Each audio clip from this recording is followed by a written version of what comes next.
Unit 4, electromagnetism.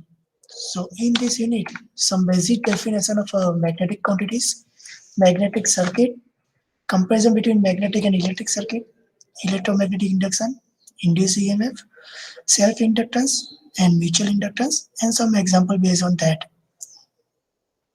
So first of all, the definition of magnetic force. The magnetic force between two moving charges may be described as the effect exerted upon either charge by the magnetic field created by the other. Electric forces exist among stationary electric charge. Both electric and magnetic force exist among the moving electric charge. So, as shown in the figure, the magnetic force F is perpendicular to the plane of a velocity v2 of charge q2 and the magnetic field v1. Now, after that, the Coulomb's law of magnetism. We already studied the electrostatics Coulomb's law, right?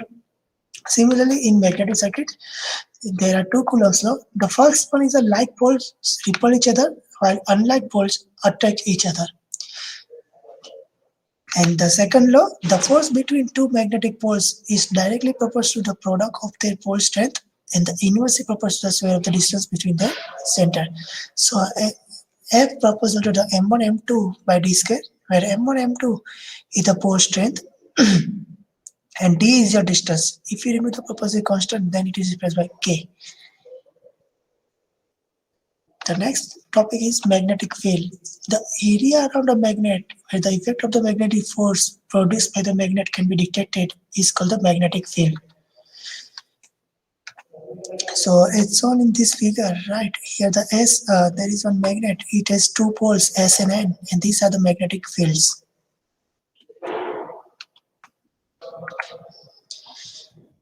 Direction of magnetic field.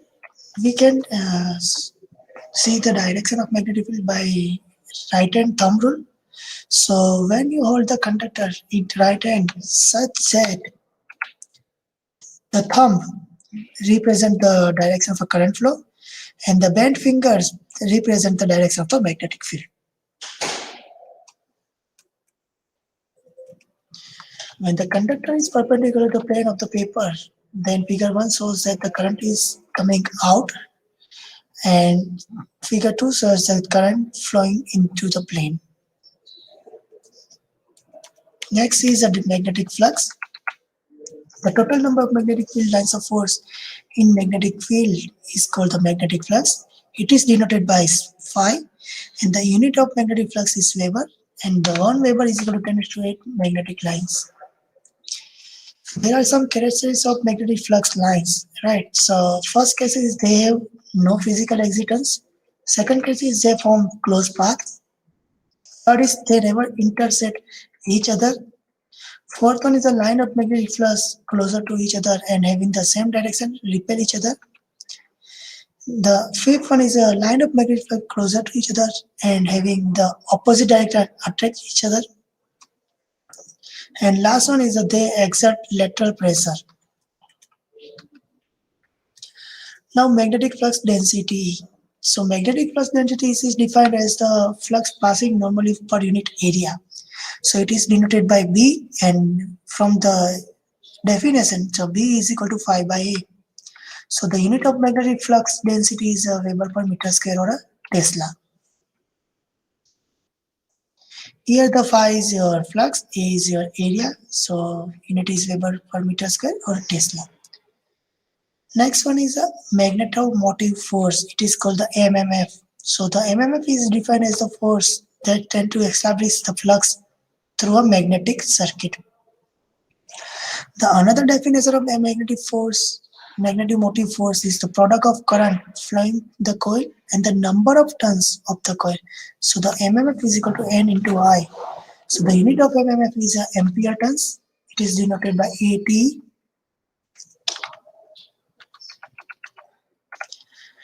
Next is a magnetic intensity. So the magnetic intensity is defined as the magnetomotive force per unit length of the magnetic flux path.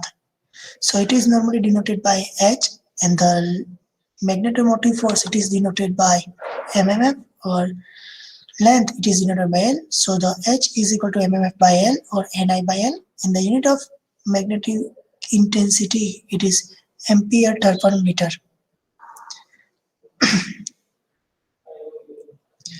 Next is a permeability. So the permeability, it is the ability of a magnetic material to create the magnetic flux through it.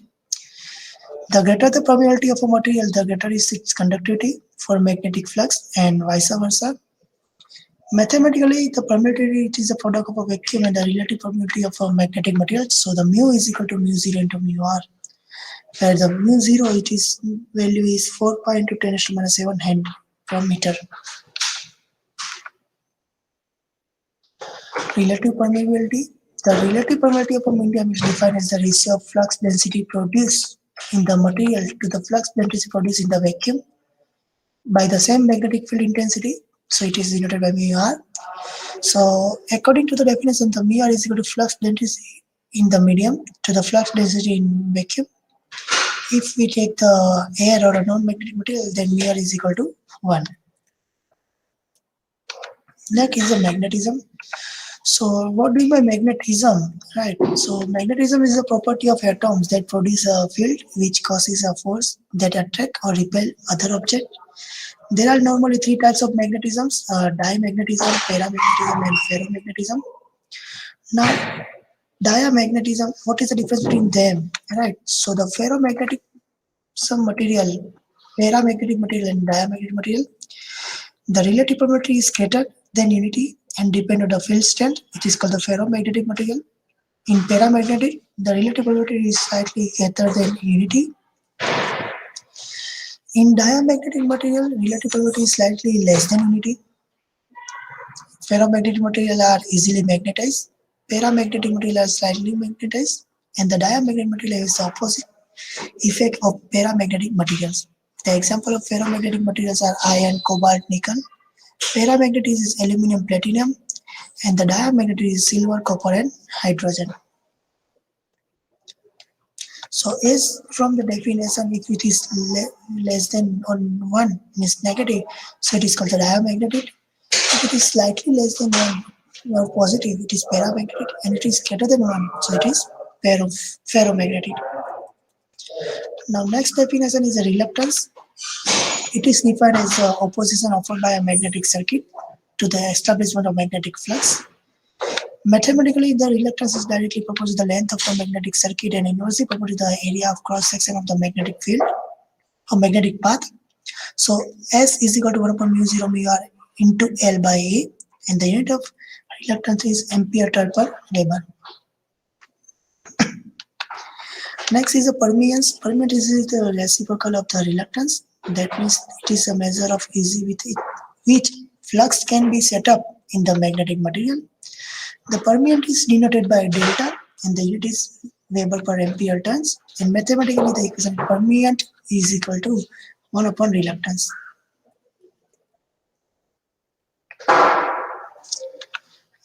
Next is reluctivity. Reluctivity, or it is also called a specific reluctance. It is defined as the reluctance offered by a magnetic circuit of a unit length and unit cross-section area. So as we know, the equation S is equal to 1 upon mu L into L divided by A. If we take L is equal to 1 meter and area is equal to 1 meter square, then the reluctance is equal to 1 upon mu. And the specific reluctance, it is called the 1 upon absolute permeability. Thus, the reluctivity is equal to the reciprocal of the absolute permeability. Its unit is meter per Henry. After that, the magnetic circuit.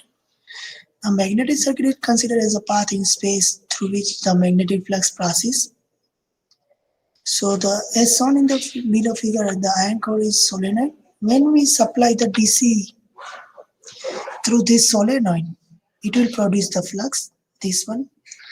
Each flux line will be instrumented from N poles. This is your number of poles, passing through the air surrounding the magnet, and finally reach to the S pole. And then S pole is equal to come to the N pole through the iron core. Right. So when we supply the DC voltage, flux is produced. It is go to the S pole, and from that again N pole. So at each of the flux line pass through the air as well as iron. This is called the composite magnetic circuit. The lines of force inside the iron core are represented by number of uniformly spaced or parallel lines. As a result, the magnetic field within the iron core is uniform. So let's just derive some one equation analysis of a simple magnetic circuit. So consider the one coil solenoids having a n turns wound on a iron core. When current I is ampere is flowing, the magnetic flux is produced. So here the L is the mean length of the magnetic path, A is your area, and the mu is the relative permeability. So according to the definition of a field strength, it is H is equal to mmf per area or mmf per length. So it is Ni by L. The flux density in the core material is given by, as you know, the definition of flux density is flux per unit area. So it is B is equal to phi by A. So also we write the B is equal to mu r mu 0 into H. So after that I put the value of H from this equation Ni by L.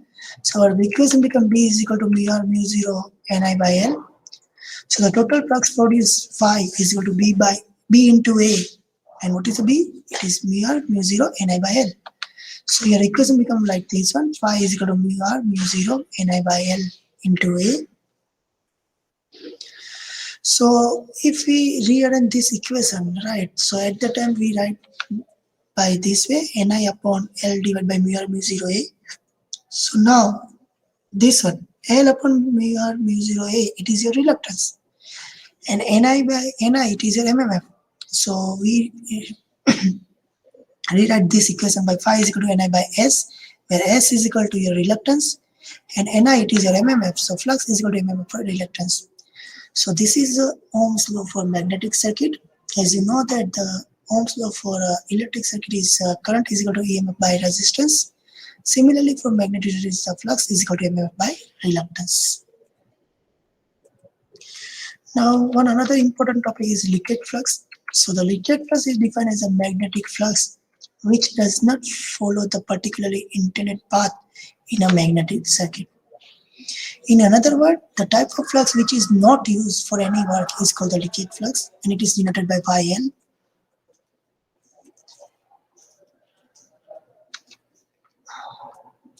So leakage coefficient, the total flux phi produced by the solenoid in the magnetic circuit, it is the sum of the leakage flux and the useful flux. Here phi u is your useful flux and phi L is your leakage flux. So the ratio of the total flux produced to the useful flux set up in the air gap of the magnetic circuit is called the leakage coefficient or leakage factor. Ratio of total flux produced to the useful flux set up in the air gap of a magnetic circuit is called the leakage flux. Leakage factor or leakage coefficient, not leakage flux. Fringing effect, the useful flux when set up in the air gap, it tends to blurt outward as shown in the above figure. In this figure, the effective area of the air gap increases, the flux density of air gap decreases in this area. This effect is known as a fringing effect. The useful flux when set up in the air gap is tend to blurt outward as shown in the previous figure. Because of this bludgeoning, the effective area of the air gap increases and the flux density of air gap decreases. This effect is known as a fringing effect. Now, this is a very important question, the similarity between the magnetic and electric circuit. So, the magnetic circuit, the closed path of magnetic flux is called the magnetic circuit. The closed path for electric current is called the electric circuit. In magnetic circuit, flux is equal to mmf per reluctance, and in electric circuit, current is equal to EMF per resistance. This is a Ohm's law for electric circuit, and this one is a Ohm's law for magnetic circuit. In magnetic circuit, we denote the flux phi, whereas in electric circuit, current I in ampere.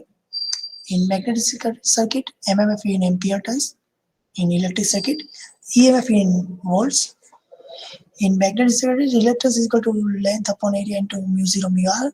In electric circuit, resistance is equal to rho L by A. In electric circuit, conductance is equal to 1 upon resistance, whereas in magnetic circuit it is permeance is equal to 1 upon reluctance.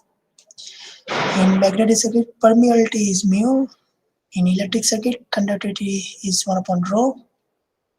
In magnetic circuit, reluctivity. In electric circuit, it is resistivity. In magnetic circuit, flux density is equal to phi by A, whereas in electric circuit, current density is equal to I by A. In magnetic intensity, it is H is equal to Ni by L, whereas electric intensity is E is equal to V by D. Similarly, the dissimilarity is there between the magnetic circuit and electric circuit. So, in fact, the magnetic flux does not flow, but it is set up in the magnetic circuit, whereas the electric current actually flow in an electric circuit. This is a dissimilarity between these two circuits. Another dissimilarity is for magnetic flux. There is no perfect insulator. For electric circuit, there are large number of perfect insulators like glass, air, rubber, mica, etc.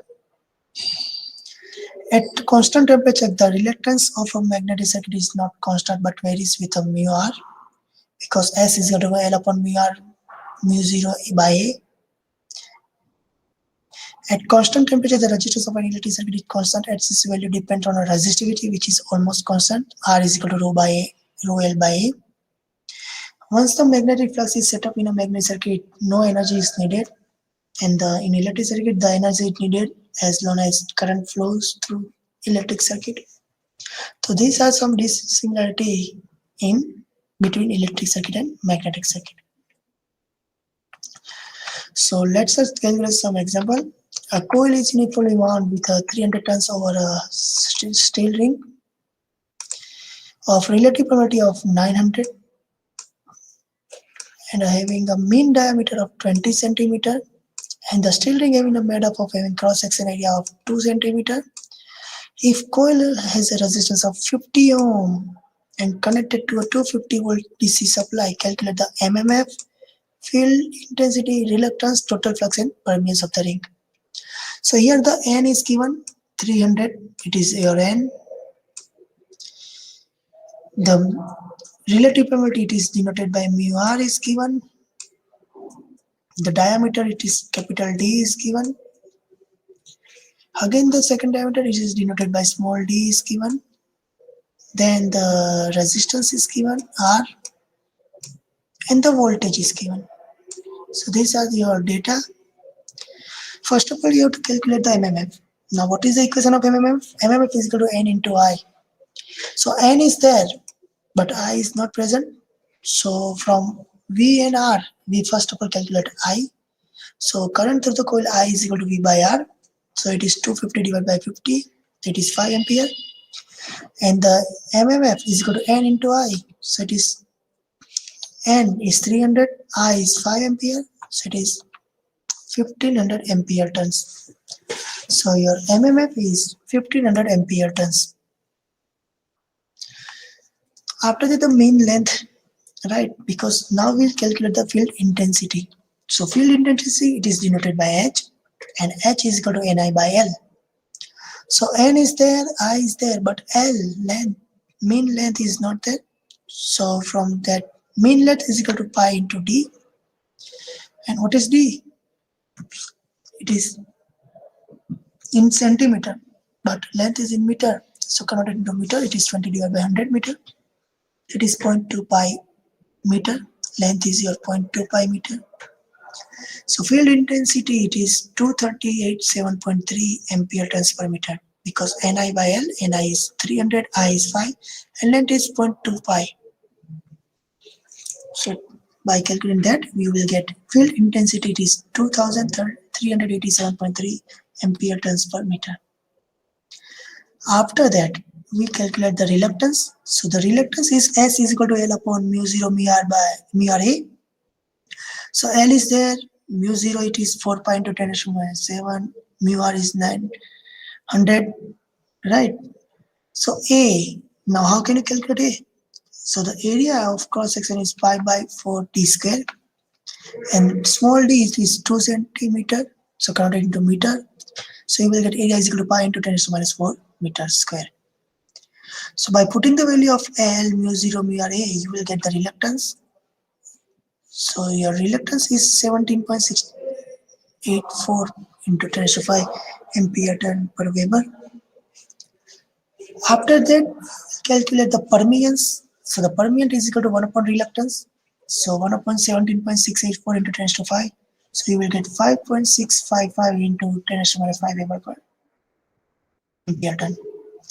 And last one is our flux. Flux is mmf per reluctance. mmf is 1500 ampere turn. Reluctance is 17.684 into 10 to 5 ampere turn per Weber. So you will get flux is equal to 0.848 meter Weber, milliweber.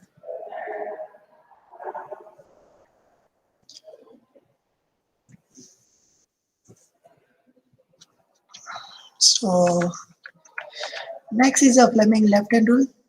So it states that whenever a current conductor is placed in a magnetic field, the conductor experiences a force which is perpendicular to both the magnetic field and the direction of the current.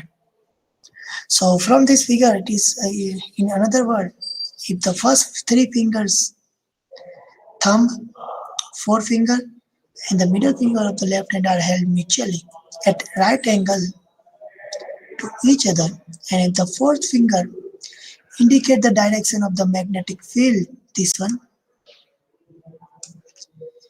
If the middle finger indicates the direction of a current flowing through the conductor, and then the thumb indicates the direction of the force exerted on the conductor. This is called the Fleming left-hand rule. Right? Also, you will say the motion. Thumb indicate the motion of the conductor. So after that, the electromagnetic induction.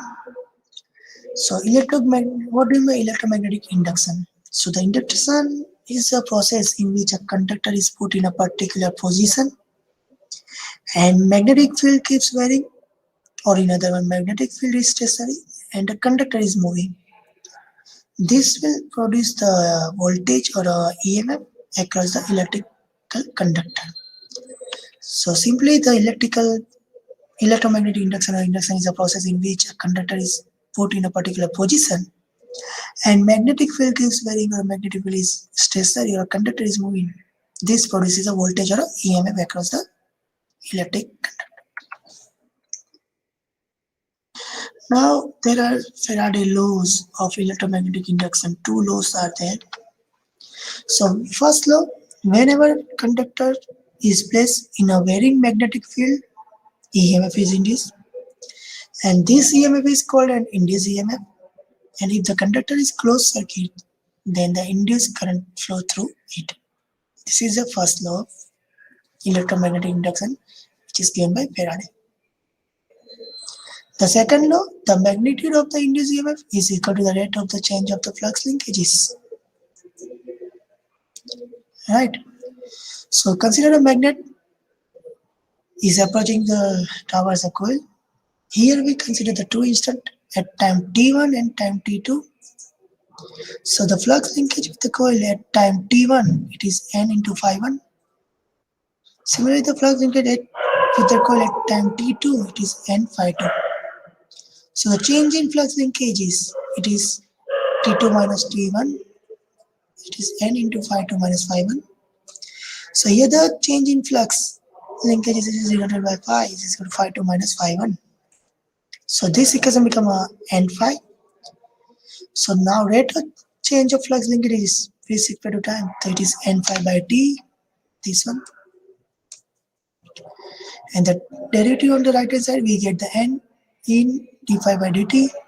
So the rate of change of flux linkage is, it is E is equal to n d phi by dt. But according to the Faraday law of electromagnetic induction, the rate of change of flux linkage is equal to the induced EMF. And therefore we take E is equal to minus n d phi by dt. Now the direction of induced EMF, which is given by the Fleming right-hand rule. So according to the Fleming right-hand rule, the thumb, the forefinger and the middle finger of the right hand are straight to be perpendicular to each other. And if the thumb represents the direction of the movement of the conductor, the forefinger represents the direction of the magnetic field, and the middle finger represents the direction of the induced current. This is the direct Fleming right-hand rule for the direction of a induced EMF. So some point remember from this one. The Fleming left-hand rule is mainly applicable to electric motor, whereas the Fleming right-hand rule is mainly applicable to electric generator. This rule does not determine the magnitude but instead show the direction of any of the three parameters, magnetic field, current or force. When the direction of the other two parameters are known, then the remaining third parameter we get from these two rules. Now the direction of induced EMF is also given by the Lenz law. So the Lenz law states that the direction of an EMF induced by changing the magnetic field through a loop or coil of wire will be such that if it were to cause a current to flow in a conductor in an external circuit, then that current would generate a field that would oppose the change that created it. So the Lenz law will combine with the Faraday law gives the induced EMF is equal to minus N del phi by del T. Here the del phi is a change of magnetic flux, del T is a change in time, and N is a number of turns. So induced EMF is said to be induced when flux linkage with a conductor or a coil changes. So normally there are two types of induced EMF, statically induced EMF and dynamically induced EMF. The statically induced EMF is further divided into two parts. One is the self-induced EMF and another the mutually induced EMF. Now first of all, what do you mean by statically induced EMF? So this type of EMF is generated by keeping the coil and the magnetic field system stationary at the same time. That means the change in flux linkage with the coil take place without either moving the conductor or the magnetic field system. This change of flux produced by the field system linking with the coil is obtained by changing the electric current in the field system. So it is further divided into two parts, self-induced electromotive force and mutually induced electromotive force. So the self-induced EMF is the EMF induced in the coil due to change of a flux produced by linking with its own turns. Right? So it is E is equal to LdI by dt. So self-inductance or the coefficient of self-inductance of inductance of the coil, right? It is denoted by L here. Now the mutual induced EMF. The EMF induced in the coil due to the change of flux produced by the another neighboring coil linking to it is called the mutual induced EMF. So mutual induced EMF, it is denoted by EM. EM is equal to M di1 by dt.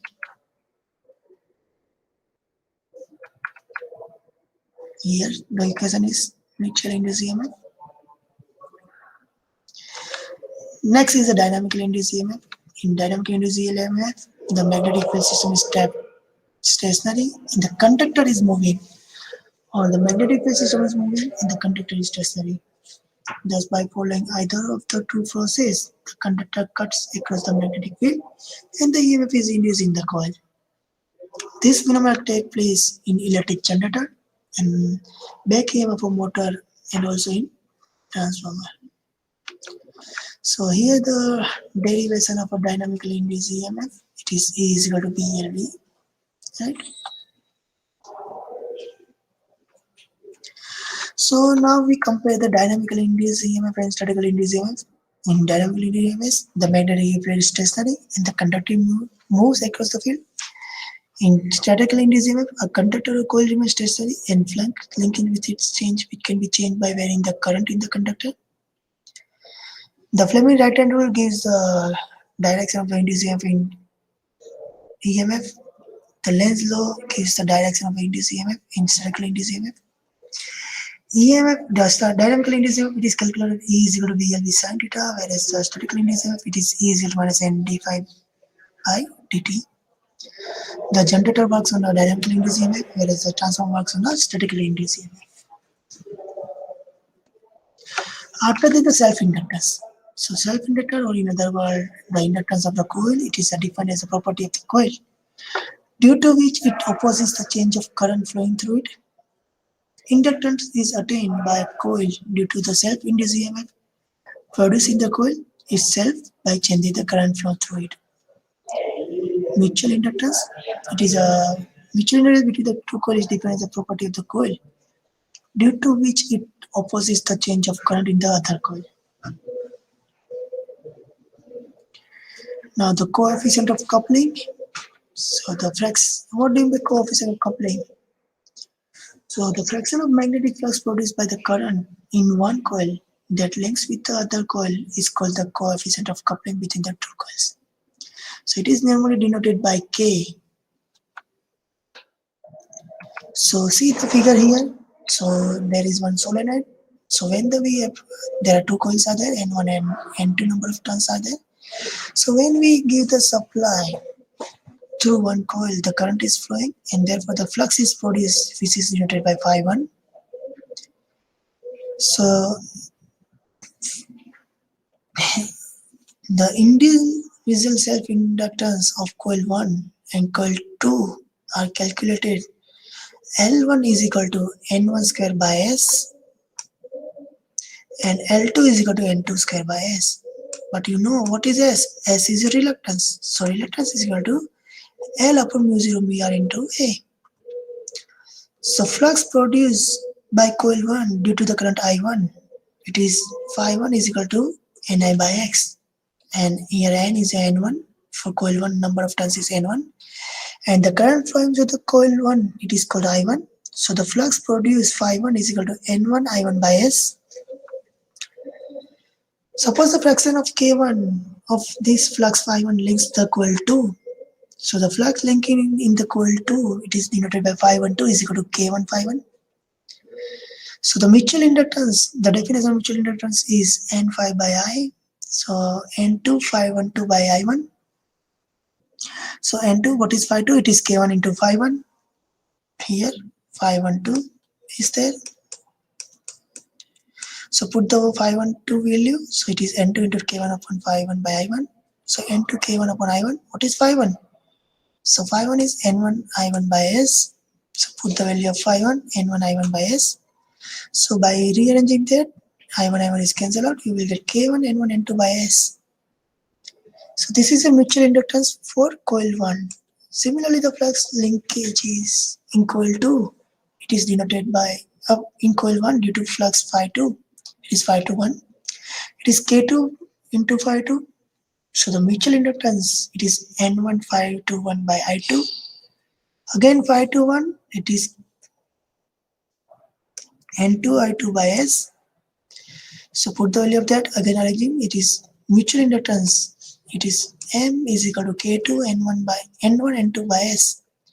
So if we take this, multiply the equation number 2 and 3, then M square is equal to K1 N1 N2 by S into K2 N1 N2 by S. So it is K1 K2 N1 square N2 square by S square. So N1 square by S, it is L1, N2 S square by S is L2. And the under root of K1 K2, it is called the K. So M square is equal to K square L1 L2, and M is equal to K into 1 K into L1 K in, so M is equal to 1 K under root of L1 L2. So if you want to find the value of coefficient of coupling, which is denoted by K, so K is equal to M under root of L1 L2. So if the K is equal to 1, the coils are said to be tightly coupled. If the K is equal to 0, the coils are said magnetically isolated from each other. So let us solve some example based on this. The self-inductance of a coil of 500 turns is 0.25 Henry.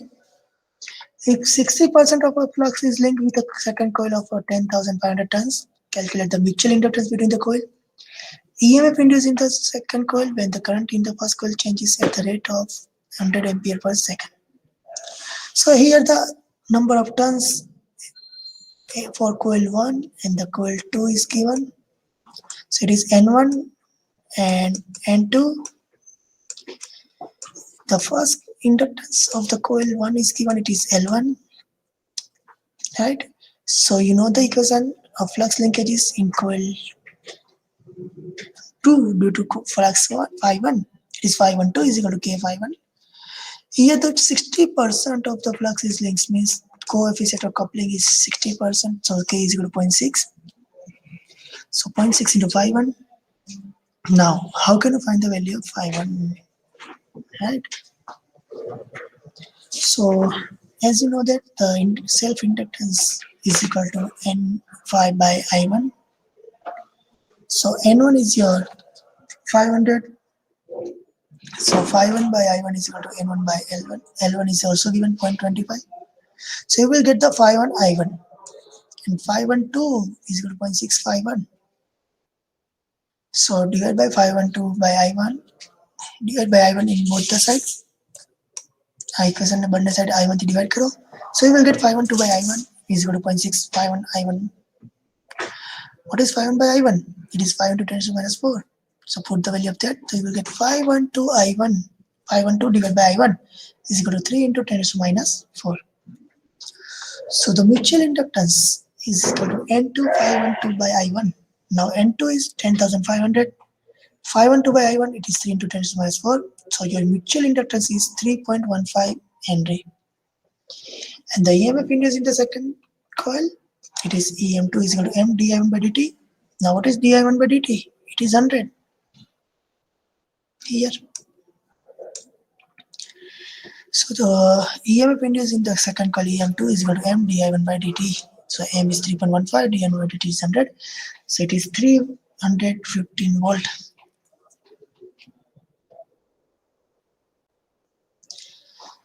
The number of turns in a coil is 250 and a current of 2 ampere flow in this coil. The flux in the coil is 0.3 milliweber. When this current is reduced to 0 in 2 milliseconds, the voltage induced in a coil lying in the vicinity of coil is 63.75 volt. If the coefficient of coupling between the coil is 0.85, find self-inductances of the two coils, mutual inductances and the number of turns in the second coil. So here that N1 is 250, current is 2 ampere I1, phi 1 is 0.3 milliweber, coefficient of coupling K is 0.85, voltage is 63.75, and time for that is 2 milliseconds. So dt is 2 milliseconds.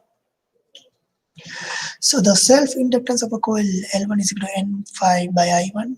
N1 is 250, phi 1 is 0.3 milliweber, that is in Weber.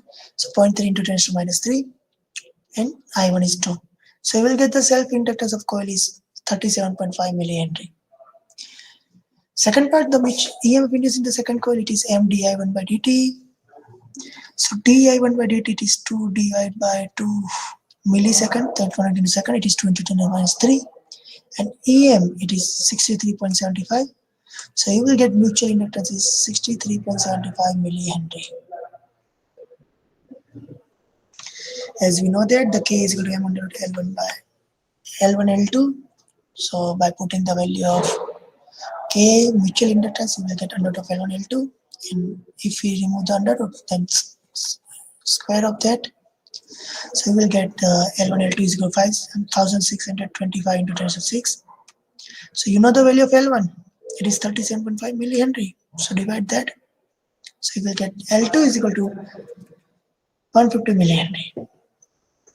And the flux linkage in the second coil phi 1 2 is equal to K phi 1. So K is 0.85, phi 1 is 0.3 milliweber. So you will get 0.255 milliweber. So it is 0.255 into 10 to minus 3 Weber. So the EMF induced in the second coil, it is N2 d phi 2 by dt. So E2 is equal to 63.75.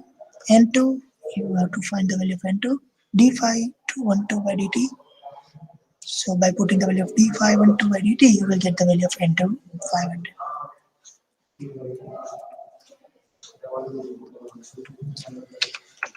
So two identical coils A and B consisting of 1500 turns each lie in a parallel plane such that the 70% of the flux produced by the current in a coil A links the coil B.